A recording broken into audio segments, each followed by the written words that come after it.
गंगापूर लासूर महामार्गावर अधिकारी व वाळू तस्करीचा थरार।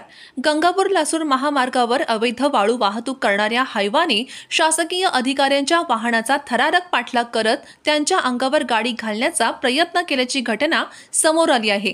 या प्रकरणी गंगापूर पोलिसांनी वाहन चालक व मालकाविरोधात गुन्हा दाखल केला आहे। सविस्तर वृत्त असे की वैजापूरचे उपविभागीय अधिकारी डॉक्टर अरुण जराड हे तहसील कार्यालयातील बैठक आटोपून लासूर रोडवरील शासकीय विश्रामगृहाकडे जात असताना त्यांना वाळूने भरलेला हायवा MH20 GC573 आढळला। त्यांनी वाहन थांबवण्याचा इशारा दिला असता हेलकावाने इशारा धुडकावून वेगाने वाहन पळवले। डॉक्टर जराड यांनी तात्काळ आपल्या शासकीय वाहनाने हायवाचा पाठलाग सुरू केला।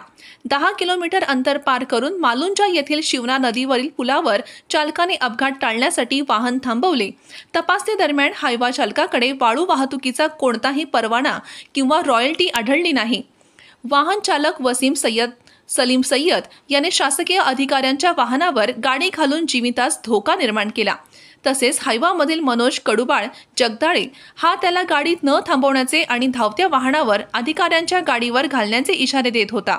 तपासणी दरम्यान मनोजने रितेश कडुबाळ जगदाळे यांच्या सांगण्यावरून हे कृत्य केल्याचे सांगितले।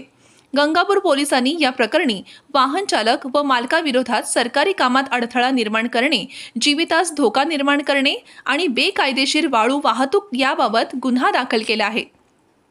या घटनेने गंगापूर तालुक्यातील वाळू तस्करांचे धाडस उघडकीस आले आहे। गंगापूर तालुक्यातील शिल्लेगाव आणि गोदाकाठच्या भागात वाळू तस्करी जोरात सुरू असून यामध्ये काही पोलीस व शासकीय अधिकाऱ्यांच्या सहभागाचीही चर्चा आहे।